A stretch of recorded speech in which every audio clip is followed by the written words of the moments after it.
Normally we talk about hazards and HACCP and production and all that sort of stuff, but I had some questions, and I get a lot of questions. I do a lot of entrepreneurship work around like actually starting a meats business after my last office hours. And I, of course, in my consulting work, I talk with people about this all the time because they come to me and because that's my job. So we're going to talk about that today. So I did a poll, and you can see behind me on the graph paper of what we're going to talk about. And the top 3 requests were USDA production, what we do about space and facilities. So I'm going to be talking about what are the requirements for USDA production. These are by and large the same requirements as they have for state production. State production tends to be, there are only, I think, 23 states that have state licensed wholesale production for in-state, things like that. So we can talk about that within there. And then we need to talk about startup. Like how you start a business, where the money comes from, after you have figured out what you're making and how you make it, what your space and facility is. We're going to be talking about like the nuts and bolts of funding a business. So this is designed to be a Q&A session, and there, if you don't know, there's a comment box, and by all means, send me comments. We're going to be talking until we run out of questions. I've had some questions. I'm gonna, people have emailed me a couple of questions, and so I might pop back for those, but we're gonna get going. Okay, so anyway, thanks everybody for joining me. Again, I am Dr. Michelle Fainensteel, and I run Dirigo Food Safety. I'm the food safety admin here at the Salt Cured Pig. So the first thing we're gonna talk about, USDA production. What does that mean? Well, here's the deal. If you want to wholesale value-added products, you need to have a USDA grant of inspection if you're going to do it across state lines.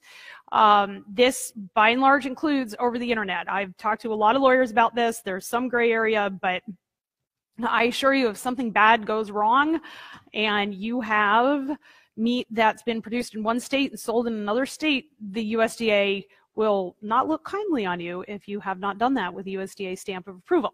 So what do we mean by USDA production? Well, the USDA has a department called the Food Safety Inspection Service, and they are the people who inspect meat. They start their meats inspections in what we call ante-mortem. All right, so that's at the slaughterhouse. We have a couple of different kinds of slaughter HACCPs, all right, and the HACCP conversation is not today, but I am doing a live office hours tomorrow morning on my business page talking about HACCP and various kinds of HACCP plans and that sort of thing. But at the slaughterhouse, FSIS starts with examining animals before they died. That examination, by and large, is done by veterinarians. It must be done by veterinarians. If there's cattle because of bovine spongiform encephalopathy. And then we have, if you are going into slaughter production, you must have a humane handling plan. That humane handling plan is all the time the animals are at your facility and they are alive up until when you stun and bleed and kill them, right? Because animals die for what we do, which is why we do it with, you know, attention and mindset and heart. And so that part is inspected. Those are called slaughter HACCP plans. We can do red meat slaughter or we can do poultry slaughter. Okay. Once the animal is dead, we go into and you break down the, you know, you kind of break down and eviscerate the carcass. That's all a slaughter HACCP plan. You take the head off, you take the organs off. If you are planning on doing slaughter as a business, you have to take a look at the economics of what are you going to do with the hide? What are you going to do with the drop? Okay. All of that stuff, not only do you have to figure out where physically it's going to go, you have to, you know, we believe in whole carcass utilization here at Dirigo Food Safety. Figure out how you can be profitable on that drop and on that hide and the other things that come off of an animal as you prepare a carcass for further fabrication. Incorporate that stuff into your business planning. So that's slaughter. So slaughter HACCPs, head, organs, all of those can be sold. If you are looking to do animal production, please know that the Food Safety Modernization Act, which is actually promulgated by the Food and Drug Administration, you have to now adhere to good manufacturing practices for FDA production. Okay, and what that means is that you have to do everything for animal food that you were doing for human food. And that's, kind of easy enough. You don't really have to write a separate hazards plan unless you're selling more than $2.5 million worth of animal food. And God bless you if you are. So that's getting stuff ready for fabrication. Okay. And that's the HACCP plan. So, and you will also need a recall plan and an allergen plan. Okay. Then we move into fabrication and creation of raw retail cuts. So those are either breaking it down into primals and subprimals or taking it all the way down to retail cuts. That's called a raw intact HACCP plan. And then we do raw non-intact HACCP plans. So that's cubed meat, anything that's been needled or anything like that. It's considered non-intact, especially in beef, and grinding and things like that. Okay. And then, so you have to have those HACCP plans and allergens and good manufacturing practices. And then in value-added production, which is a lot of what we talk about here on the salt-cured pig, because salt curing is value-added production, you need to have a couple other different kinds of HACCP plans. Not heat-treated, shelf-stable. That's your, fermented and dry-cured stuff. I did office hours on that a couple weeks ago. There's bacon HACCP plans, which is heat-treated, not fully cooked, not shelf-stable. There's fully cooked, shelf-stable. That's deli meats. Secondary inhibitors, which is kind of some other kind of stuff. And so those are basic ones that you're going to do, okay? And so that's when we talk about going into USDA production, there are only 11 different kinds of HACCP plans that you can do, okay? And those are your options, and you have to plan your production, what you make and how you make it within the context of that, all right? And so in the day-to-day aspect of running a business, there are a couple of things that you need to know. One, there has to be a person who signs off on the paperwork that has HACCP training. Cooperative Extension offers HACCP training. I offer HACCP training online in meat and poultry HACCP, okay? And you have to have somebody who knows what they're doing. Oftentimes there's an owner-operator involved in this, and we'll go through some of that. We'll go through some of that math in just a minute. But what I really want to tell you when you're looking at this, and we're going to be talking about this word a lot, and the word is profitability. I'm a big believer in sustainable food businesses, but I also believe food businesses are only sustainable if they're profitable. And that means you have to be profitable at every step of the way, okay? I can't tell you how many times I have heard the idea that slaughter is a loss leader. You can't have loss leaders. Every step of the way has to be profitable, and you have to make it profitable, okay? But there's ways to do the business planning and ways to figure that out. So when we're talking about USDA, this means that, and this is going to get us into our next into our next topic, there are certain facility requirements around USDA production, okay? And the USDA, if you run a slaughter plant, and if you run multiple species slaughter, you will have a lot of the USDA in your life. That means that you will have an inspector who is physically there. You must account for the time that you are gonna have to spend with the inspector, okay? One of the biggest questions that I get when we're doing this work is, how much time, what's the expense? 2% of your annual operating budget should be dedicated towards implementing and maintaining your food safety and quality system. All right, and when you're building, obviously that budget is probably a lot bigger, but that's writing the plans, taking the classes, and the time and money associated with those sorts of things.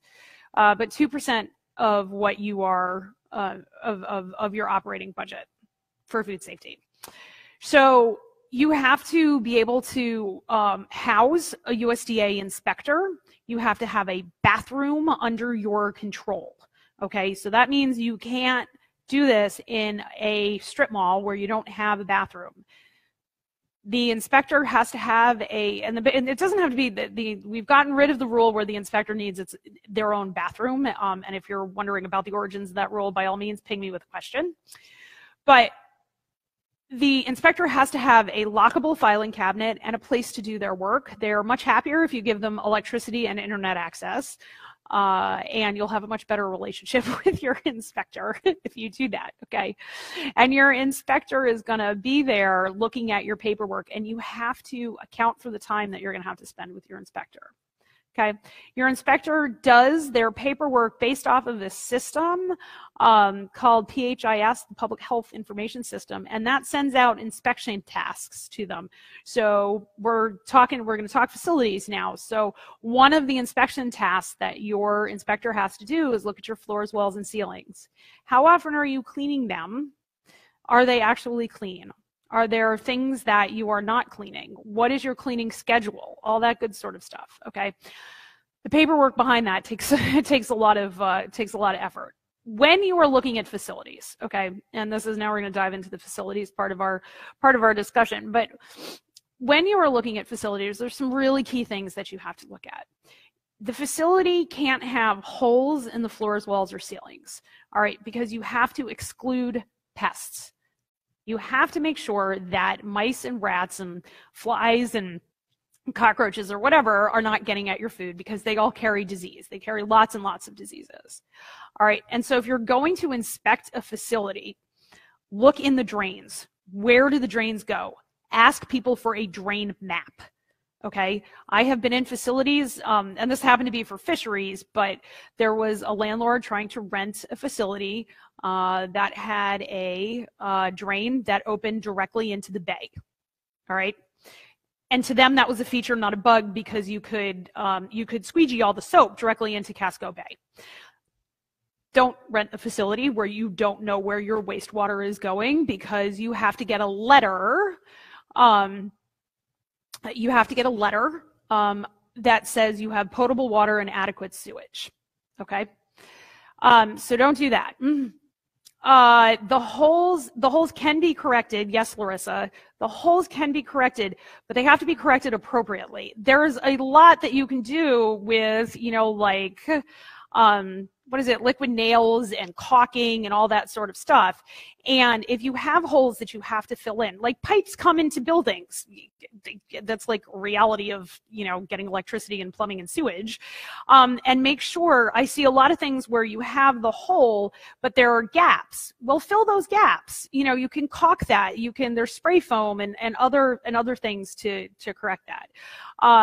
However, don't rent a building where you don't know where the plumbing is going, because they're in a triple net lease, which means you are responsible for all of the build out, it's called. You can buy yourself into a huge problem. And I have seen people get into 5-year leases where they put $100,000 down to fix the building, and then they're kicked out, and then if they want to come back in, their rent doubles. It's insane. I'm going to be doing, actually, just on this, my business lawyer and I, a woman named Jane Friedman in Boston, we're going to be doing a webinar in April around business leases for food production space. So I will let you guys know when that is happening. Joseph, you had a question. The 2% for food safety budget, inclusive of the charge for federal inspectors. In the United States, if you are doing meat and poultry inspection for what we call amenable species, you don't pay for the federal inspector. If you want to do a non-amenable species like rabbit or bison or elk or deer, then you pay for that federal inspection, and the charge is $70, $80 an hour, and you have to include that. And I would say that would be over and above that 2%.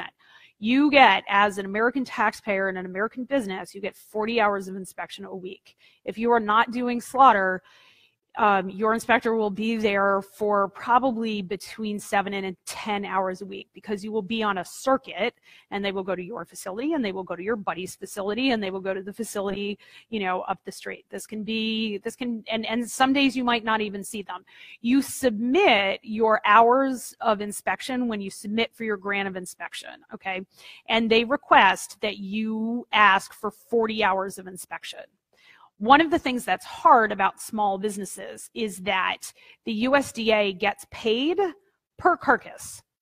If we are only doing value-added production, the USDA has already been paid for those carcasses based on numbers back at the slaughterhouse. And the numbers that we do in local production really don't add anything to the USDA budget, and yet we consume USDA resources. And that's one of the reasons that we can sometimes have contentious relationships.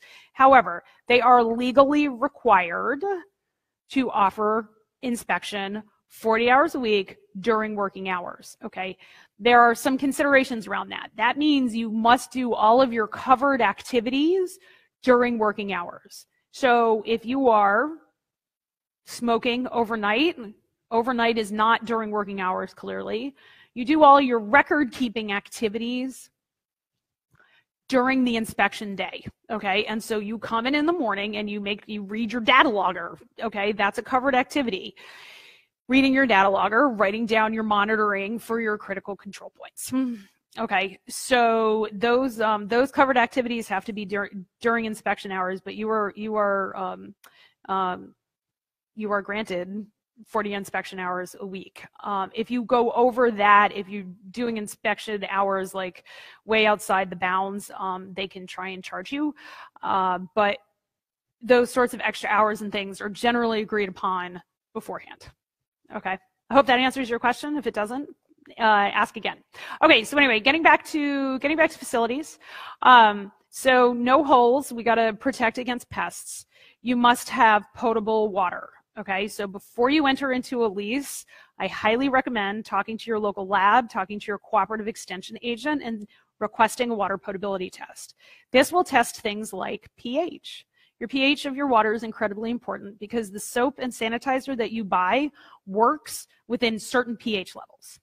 Okay, and you must you must show that you're using your soap and sanitation within manufacturer's instructions, and those manufacturer's instructions have a certain pH. You need to know if the water is got E. coli in it. Okay, if the water has E. coli in it, that has to be mitigated before you use it for food production space, because I assure you the USDA will be testing your food for E. coli. That's part of federal law. Okay. So, and then they will, generally we also test, kind of depending where you are, for some other things. We test for heavy metals. If you are including water in your production, I recommend metals testing, just because it's better to know that kind of stuff. And it can also have an effect on your cleaners and sanitizers. So, water potability testing before you enter into the lease. Okay. Also, if you are leasing, I would make sure that you can get a water letter and a sewer letter. So this is part of your USDA grant of inspection, where you submit this package to the USDA where they ask you about your facility, and you give them a map of your facility, and you talk about what activities you're going to be doing. And that that will also include a water and a sewer letter where your water authority and your sewer authority say that the amount of water that you're demanding can be met by your water supply, and the amount of sewage you are discharging is within limits for whatever sewage system that you have. This does not mean that you can't do this on a septic tank. I started many a USDA plant on a septic tank on a farm. You just have to have the water handling capacity to do it, which can be challenging if you're actually doing slaughter and not just value-added production. The other thing that I recommend doing when you're looking at a facility and considering a facility, you have to understand how much light is there. No, we don't measure, what is it, like candle foots or something like that. But you have to have adequate light to the task, because the last thing you want is shadows and a bandsaw. Okay, we like to go home from work with all the fingers we started the day with. Shadows and lighting. Okay. Your facility can't present a hazard to the food. Okay, so if you're looking at a facility and it has been in food production use before, and you've got a walk-in or whatever, you have to make sure that the walk-in doesn't have like huge gouges in the wall, because that's where bacteria can live. One, all right, and two, it presents a physical hazard to the food because pieces of metal fall off into food, and you really can't have that. And so you got to look at floors, walls, and ceilings. Okay, if you have FRP board, which is great. It's cleanable. It's, you know, you got to have cleanable surfaces on your floors, walls, and ceilings, basically. Your ceiling, your walls and your FRP board, make sure that there's coving and there's a cleanable surface where your floor meets your wall. Okay. The other thing to consider, and we had this conversation over on the Niche Meat Processors listserv, is about fire suppression. FRP board is extremely flammable. If you're using a lot of FRP board, make sure you have adequate fire suppression. Jake, in answer to your question, metal detectors are not required. I recommend, I hate metal detectors. I think they're a terrible CCP, and I don't think they work very well. If you look, there's this huge Johnsonville recall, and it was for hard plastic. I'm sure every single one of those sausages went through a metal detector, and they're having a recall anyway of like hundreds of thousands of pounds. So no, metal detectors are not required. When you go through the online HACCP course with me, we can talk about, if anybody does, we can talk about metal detections as a critical control point. You can certainly do it, but it is, unless your customers are requiring it, I don't recommend them. They're expensive and a pain in the neck to maintain, and they manage by exception, which is not great. The better thing to do is to understand your facility and do really good preventative maintenance, whereby you make sure your facility is not falling into your food. So you have to understand your facility, basically. Facilities maintenance, if you are doing a railing system in a slaughterhouse or even in value-added production, you have to have a way to clean those rails. If you are buying rails, rails that have been used in other value-added production, I would make sure you can take those apart, you can clean them and get all the rust off, because the last thing you want is a recall because of rail dust on your carcasses. If you are going into a lease, I would also recommend you get in touch with your local lab, and I can help you do this, and you swab the drains for listeria, especially if you are going into value-added production. Don't lease a place where you don't understand the background noise of the environment and the microbes present. And one of the most hazardous things we can have in value-added production is listeria, and listeria lives in drains, and it lives in the crud that is in the pan of the compressor, and the gradu that's like, you know, when you go into the walk-in and you can see like this, the drips down the back of the compressor, that's where the listeria lives. Listeria loves rust. If you see epic amounts of rust in a facility, that's not the facility for you. Okay, because the USDA will ping you on it. So get that stuff taken care of, and I would, you know, recommend that you get the landlord to take care of that. This is one of, I mean, like, I'm God's honest truth. This is why I came out with the locker, is because it's really, really hard to find food production facilities. They are out there, but you got to consider how much money you're going to be spending on it, and if you can take that build out with you. Okay, so other thoughts about facilities, your bathrooms. Okay, if your sink in your bathroom or your hand washing sinks are really far away from your hot water heater, I would very much consider getting inline hot water heaters. They're, you know, kind of depending on capacity, between $800 and $1,200, and because your sinks must get to 110 degrees really fairly rapidly. You also have to have soap available, and you have to have paper towels, and you have to have a covered trash dispenser. All trash that's not in use must be covered. You have to have backflow prevention on your sewage. You have to have backflow preventers on your hoses and your hose guns and things like that. And that's because bacteria can walk up the hoses. That's why we don't leave hoses on the floor. Is because Listeria and Shigatoxin E. coli actually walk. It's really fairly creepy. So those are your facilities for your personnel. Your facilities for your personnel should also include break rooms, separate places to store personal food and beverage. The USDA gets very upset when they find your ham sandwich in with the raw products because one, gross, and two, that's against good manufacturing practices. Okay, your facilities, when we talk about facilities, it's incredibly important before you go looking at facilities that you describe to yourself on a piece of paper. You know, thinking is, it's your time, but it's some of the most valuable time you can spend. What do you make and how do you make it? And what are your supplies? You know, you'll notice I talk about this in every office hours that I do. But if you know all of that going in, you will know whether or not the flow works in your facility, because or in the facility that you're looking at. Because when we're looking at facilities, it's really important in food that we have the raw materials, which is kind of dirtiest if you want to consider it that way, but the least prepped stuff coming at one end. All right, and going through and getting more and more controlled for pathogens, controlled for chemicals or whatever, and cleaner, all right, and more suitable for human consumption, okay? And then the people, they come in and they are as clean as they can be, where the food is as clean as it can be. And so generally we talk about food going in one direction, people and clean air going in the other direction, so that the dirtiest people, the dirtiest air is in the lowest risk part of the facilities. Okay, look at your facility layout in those terms, because if you are doing ready to eat production, you absolutely have to segregate your ready to eat production from your raw production, because you can't have cross contamination.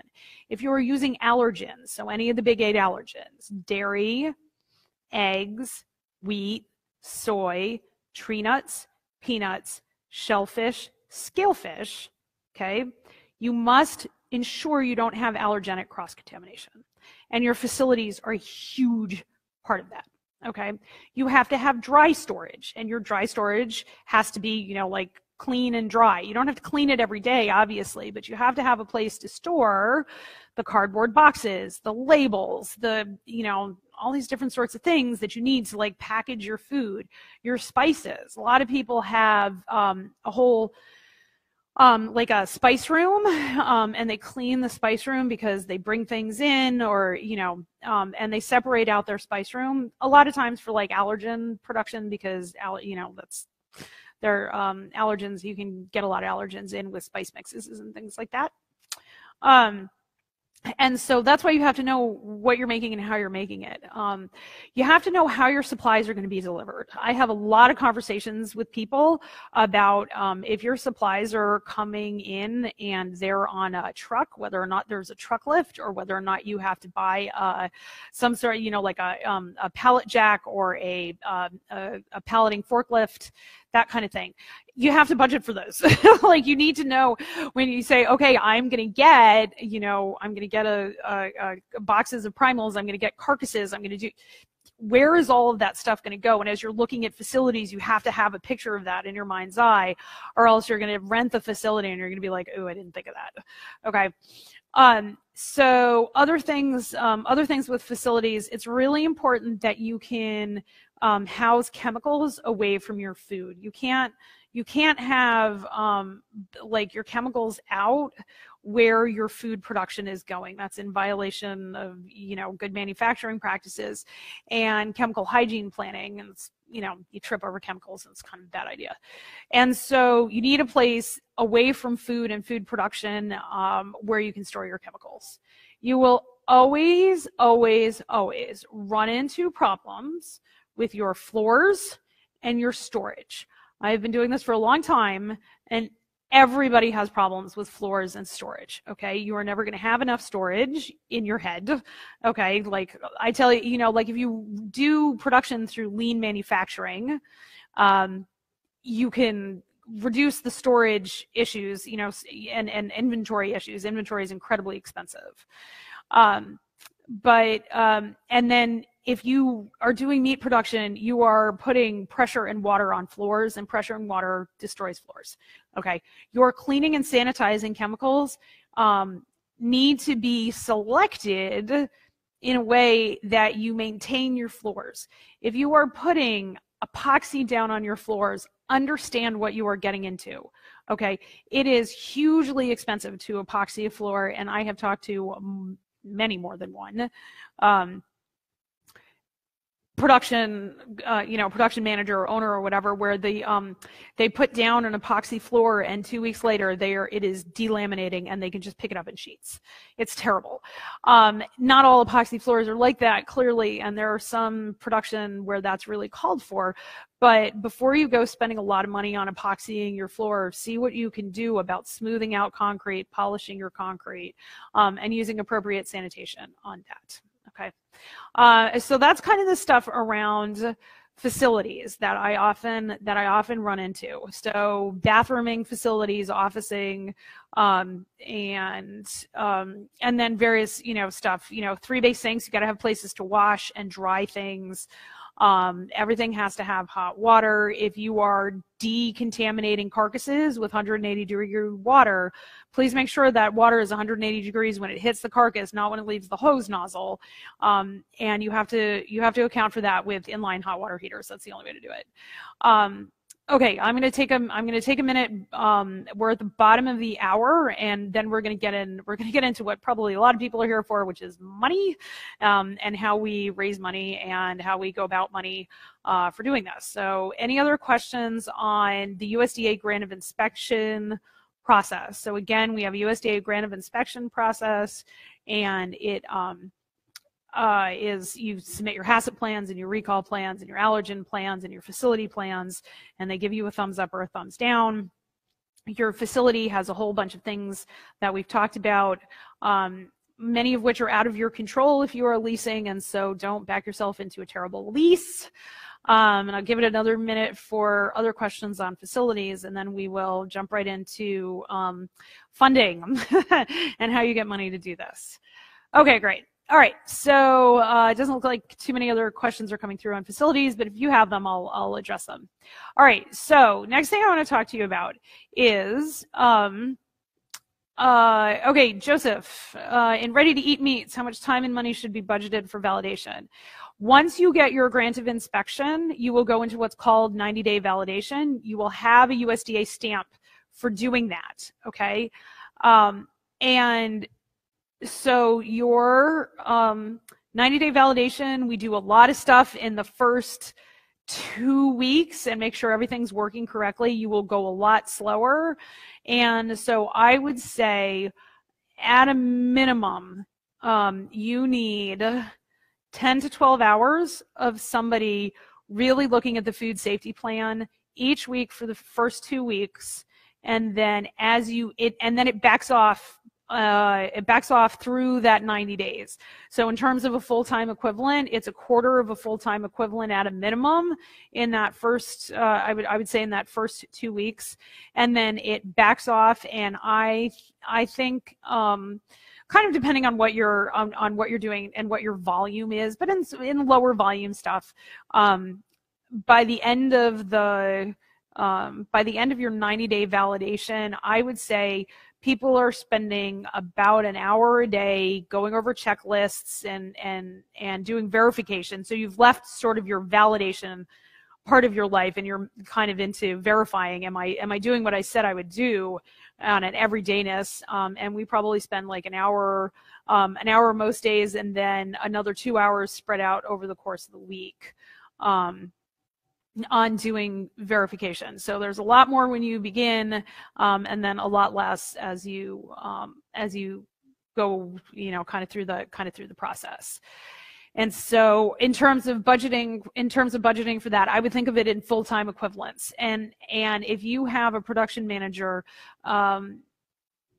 they're one full-time equivalent, I would say throughout the course of the 90-day validation, between a quarter and a half of their time is going to be spent on the food safety plan itself, getting samples, doing parts per million testing on your sanitation chemicals and all that sort of stuff. And then the actual food safety, like taking care of stuff after the 90-day validation probably backs off to between, I don't know, 15 to 20% of the time in verifying documentation and things like that. So, but that's a really good point. And I'm going to come back to the labor issue as we go through. As you can see behind me, I've tried to take some notes and talk about it. So what I want to talk about is money considerations. So I'm going to state my bias here. I run a for-profit business. This business is how I feed my family. And I believe in sustainable food, and I believe that sustainable food is sustainable through profitability. So if you are not encouraged by the profit motive, take what you have learned from this office hours and go about your daily business. But we're going to talk about the profit motive here, okay? So hobbies cost money and businesses make money. And if you are going into a business, that business is there to make money, okay? The best book I have read that lays all of this out, okay, is called Profit First. And I will put a link in the notes when we do this, when the video posts. But it's called the Profit First mentality. And I am going to go through this behind me, okay? And I hope this works on the on the video. But this is how this works, all right? And we're going to start here, because in order for people to lend you money or give you a grant, you have to show them you have a viable business. And in America, we show you have a viable business by showing you make profit. And what that means is we take profit first. Okay, I do this in my business, and I can't even begin to tell you the difference it's made in my business. So in meats production, we have what's called top line revenue. And it's called top line revenue for a reason, because it's the top number in your profit and loss statement. If you are not already running accounting software, I absolutely recommend getting QuickBooks or FreshBooks or Xero or whatever, and making that investment up front in accounting software. I did not. It was incredibly painful last year to make that move. So we have top line revenue. We get our top line revenue, okay, from our cut yield, or however many pounds are going out the door as finished product. So cut yield in this is pounds out the door in finished product times how many dollars per pound. That's your top line revenue. How many pounds do you sell and how much money do you get per pound for it? That will give you a top line revenue number. All right. We then subtract our materials cost. And in this case, that's our hanging weight, or however it is that you pay for animals, okay? Your hanging weight times your dollar per pound, all right? That's your materials cost. It is not exactly cost of goods sold. This accounting methodology is like prior to your bookkeeper getting their hands on your books, okay, and prior to your accountant. All right, but all of this, you know, leads into good accounting principles. Okay, not to be confused with the other kinds of gap we have in food. Okay, but we subtract out from our top line revenue how much it costs for us to buy our raw meat materials, and that, by and large, is the hanging weight for what we were talking about, or that's the price for the primals or whatever. Okay, times the dollar per pound. All right, and that is going to give you what I term your real revenue number, all right? You can't make this real revenue without buying that meat in. It's not, we're running meats businesses, right? Okay, that is 100% of your total budget for your business, okay? And then, zoom in on the equations. Yes, I will totally do this. I'm going to do it at the end so I don't make everybody car sick. And I'll take my camera and zoom in on this. Okay, but we're going to have so real revenue. So that's top line revenue minus meat expenses. Okay, and then that real revenue gives us a profit. All right, we take that profit first and we take it out of that real revenue. The recommendation is 5%, where you know you have profit, okay? Then, from that real revenue number, we do owner's compensation, okay? And owner's compensation should be between 30 and 40%, okay? Because you have to pay yourself to do this, all right? Not only do you get to make a profit in your business, you pay yourself for doing your business, all right? And then guess what? We're going to make money. So that means we're going to take out taxes. All right. I know we don't like paying taxes, but April 15th is coming up and I just paid all my business taxes. Okay. If you are paying taxes, that means you are making money. All right. And I know we all say, hey, I broke even this year. I didn't owe anything in taxes. Well, you're going to give 15 cents away to the government, and you're going to make 85 cents. Okay. Rather than giving nothing to the government, but also making nothing. So we don't aim for break-even businesses by and large. All right, so that's taxes. All right, and then after all of that, you have operating expenses. So once you take out, you have your real revenue, that's 100%. You take out your profit, 5, 10%, all right? None of this 2 and 3% profit margin, because nobody's gonna buy your business at a 2 and 3% profit margin. And you go into business with an exit strategy. Who is buying your business? Build your business so that, one, you love running it and you get enjoyment out of running your business. Is it, sunshine and daisies every day? Absolutely not. But you should generally enjoy running your business. Okay. And that's a whole mindset thing, but then we can talk about that. But you got to build your business with an exit strategy in mind. I do due diligence for investment companies on food companies. Okay. If there's no profit, we don't offer very high prices for companies. I'm not lying, okay? If there is bad asset planning, if you're not keeping track of what you are doing and how you are doing it, and you don't have good SOPs and good manufacturing practices, I discount your business by about 60% because I know I'm going to have to go in and do all of that for the investor. So keep that in mind when you're building a business, and don't shortcut yourself on your business processes, your asset planning, your employee planning, your accounting systems. All of that matters when you are going to turn around and sell this business. Okay.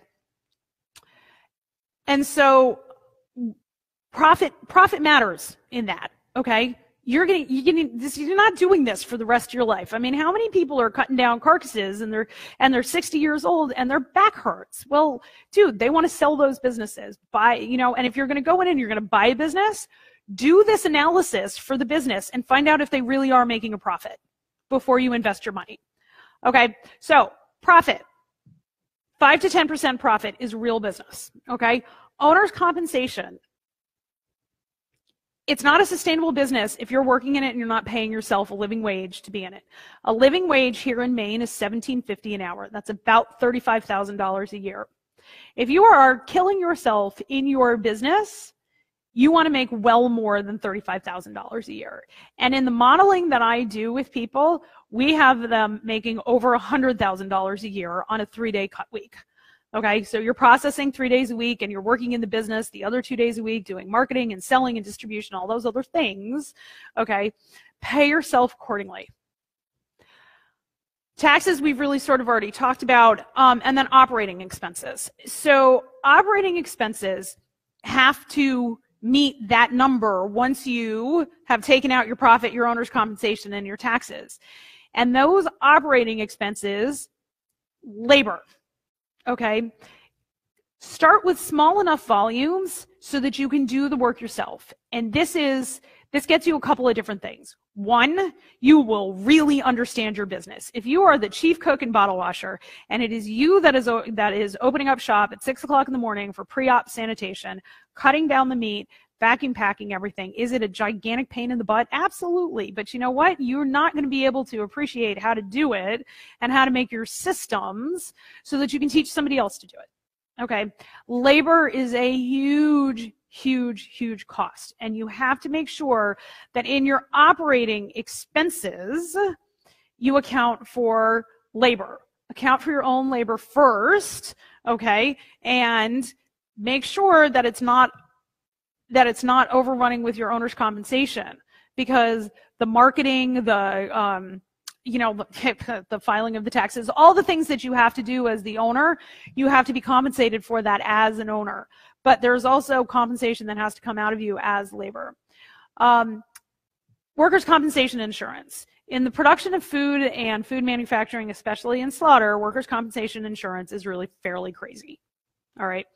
And you really need to know, and you need to call your You know, I mean, call your local Chamber of Commerce and ask for a business insurance agent, and they'll connect you with one and get a really good idea about your insurance costs. You know, for the work that I do, I also carry really incredibly expensive insurance. It's called errors and omissions insurance.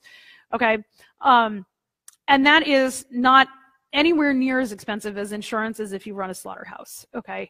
And so understand those insurance costs. Once you have all of this stuff squared away, then you can start your business planning, okay? And when we do business planning, I recommend people do the following, okay? We have a 1-year business plan, all right? 1-year business plan, all right? And in your 1-year business plan, I think that you should be able to break even. I think you should be able to create a $100,000 business and break even. Will it feel like money in the bank? Absolutely, okay?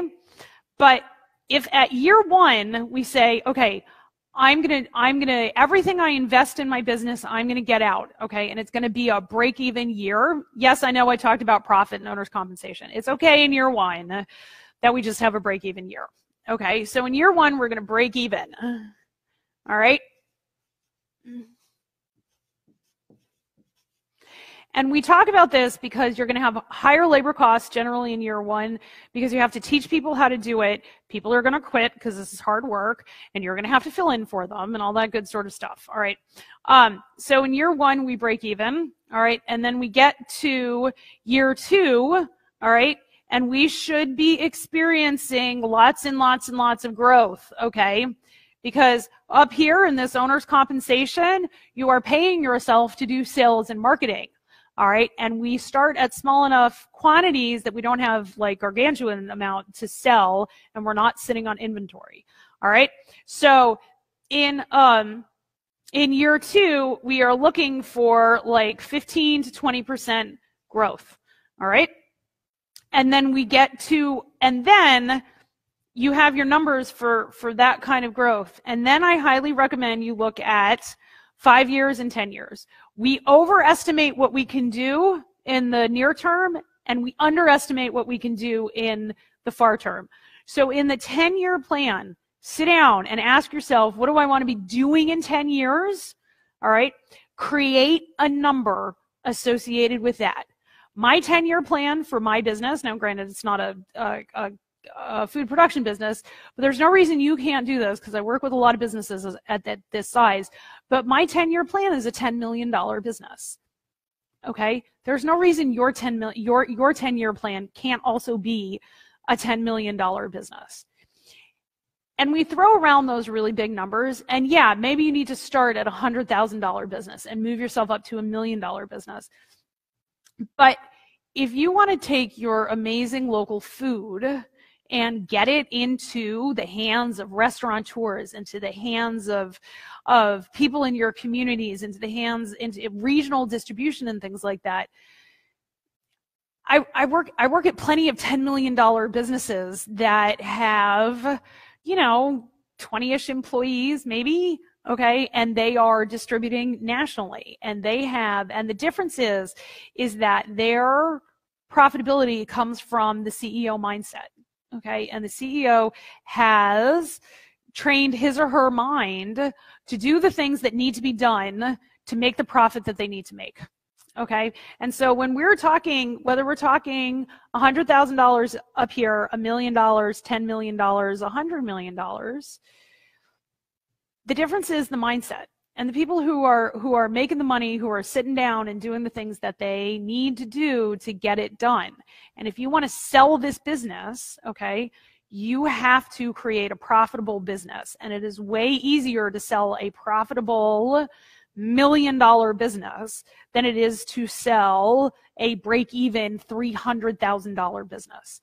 A break-even $300,000 business is a gargantuan amount of work. And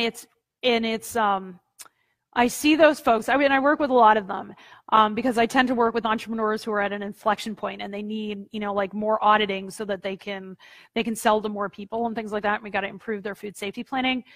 But a $300,000 business that is breaking even, in my observation, is more work than a profitable $1 million business. So build the profit in, okay? Take this model of profitability, all right, where you look at labor costs and workers' compensation, and you build a reasonable amount of growth in. So we break even in the first year, we grow by 15% in the next year, and then you build that growth out till you're at your 5 and 10 year mark. All right, and that's how you build your business plan. So your business planning, okay, is not, I have to do this. Your business planning is, this is my plan to secure my demand chain. Who's going to buy my stuff? Okay, and that is marketing and sales, my friend. And I can, if you guys want, I can, I'm a certified coach in a system called Book Yourself Solid, and I can talk to you about how we create and market to the people we are meant to serve. Okay, that's a whole different office hours. But securing that demand chain, that's what gets you that profitability. But securing that demand chain means showing up. It means you don't secure your demand chain by cutting meat and by curing the world's most perfect culatello and tying the world's most perfect culatello. I mean, believe me, I think it's beautiful when y'all post your pictures. But your profit comes from your ability to show up, to go to that trade show, to send the email to that person, to meet with that restaurateur, to, it's the everydayness of the showing up that drives profitability. Okay.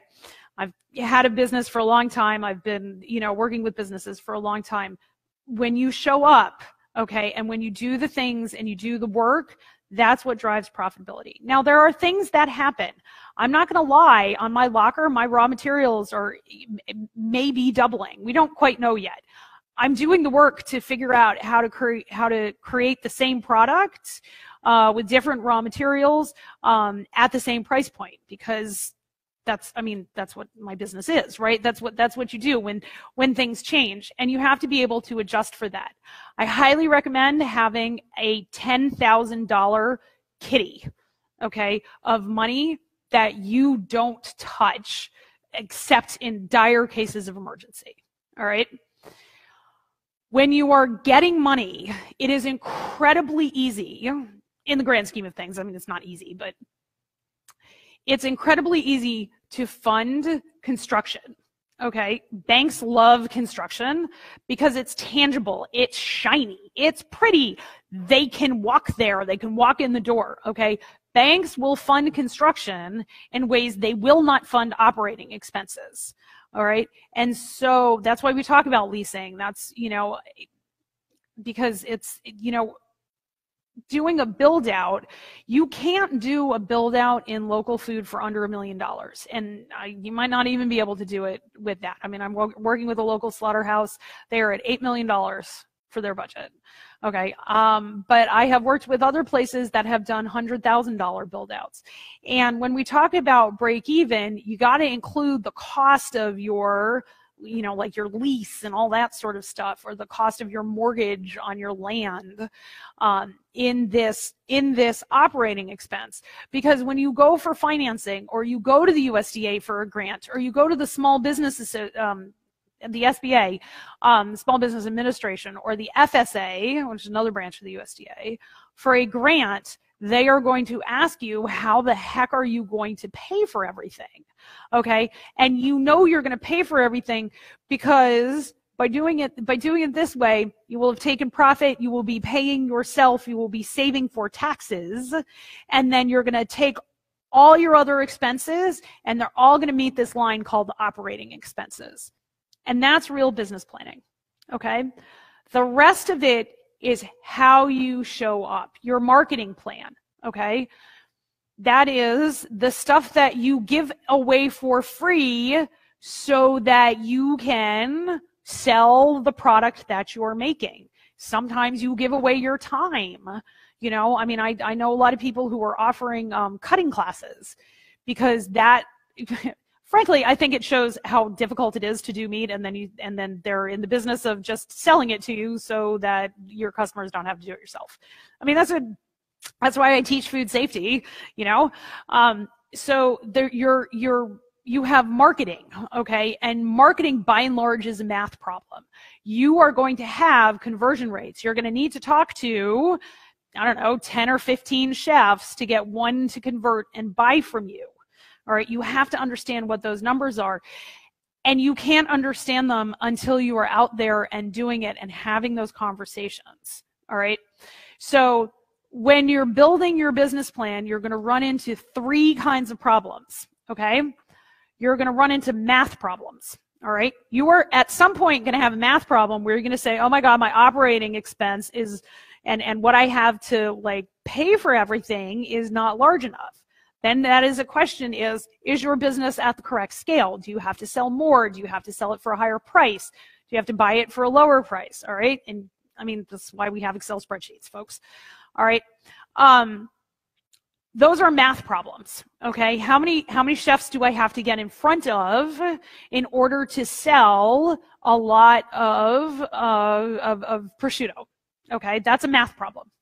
You will have technical problems. Those technical problems are things like, how do I design my website? I want to sell over the internet. How do I actually do that? How do I set up, what is it, Shopify?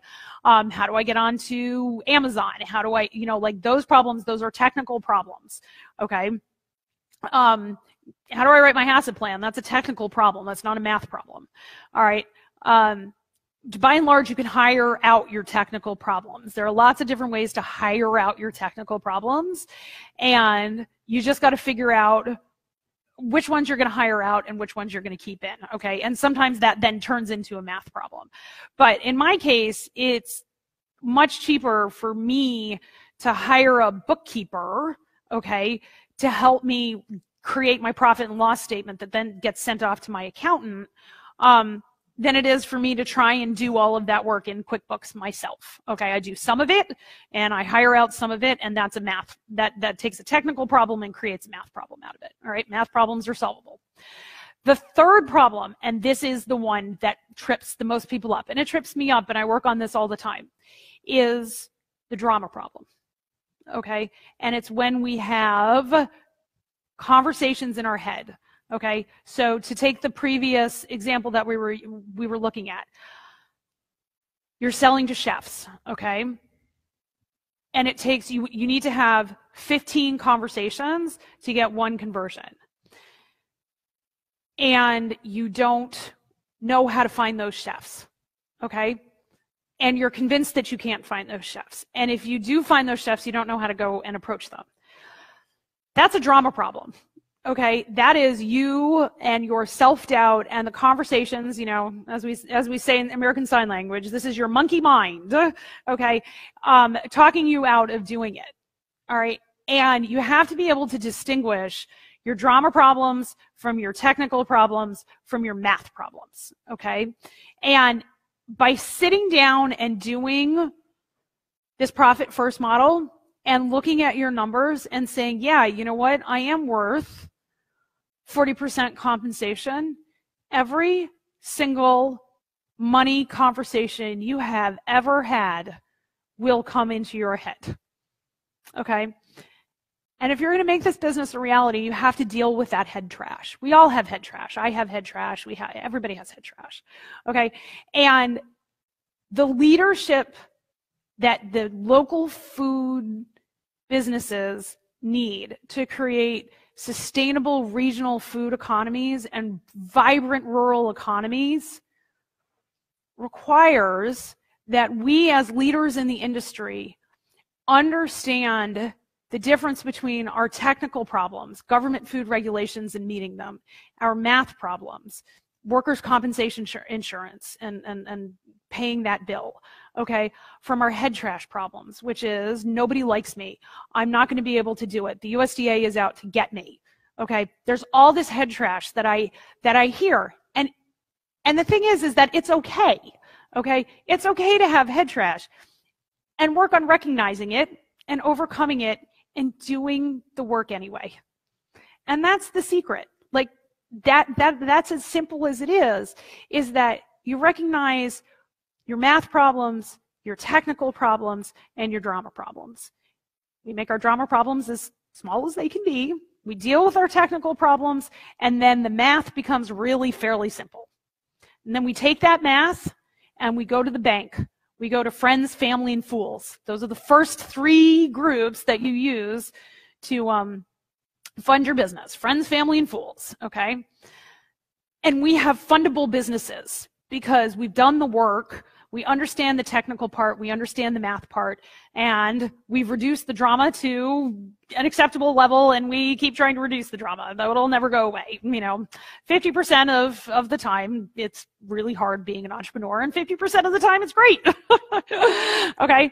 And so that's our presentation on So You Want to Start a Meats Business. And we started with USDA production and grants of inspection. We talked about space and facilities and that good sort of stuff. And then we talked about business planning. My favorite business planning tool is AgPlan through the University of Minnesota. They are free. I will post the link, but if you Google AgPlan University of Minnesota, it's there.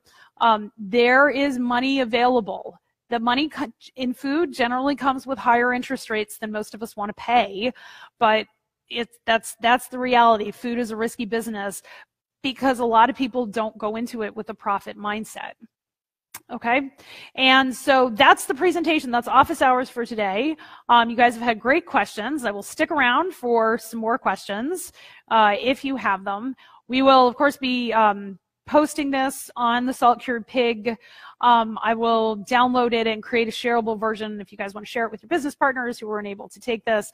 And of course, I'll be taking questions on the Facebook page and things like that. So I'll give you all a minute for more questions. If there's anything that I didn't address or you'd like me to address, I'd be happy to. And Larissa, as you requested, I'm going to do my best to not knock everything off. And I'm going to, there you go. Oh God, I'm going to make everybody sick. But that's the, shoot, sorry guys, my hands shake. I have what's called an intention tremor, which is why I don't do surgery. So USDA production, space and facilities. Revenue, cut yield, okay, times your dollar per pound. Then we subtract out materials expenses. That's your hanging weight in dollars per pound. And that gets you your real revenue, which is 100% of the money that you have to do something with. Then we take out profit. We take out owner's compensation. We take out taxes. And that leaves us with operating expenses. Your biggest operating expense is going to be your labor. In your first year, we look to break even. In your second year, we look to make 15%. And then from year out and year out from that, grow your business. Okay? So there we go.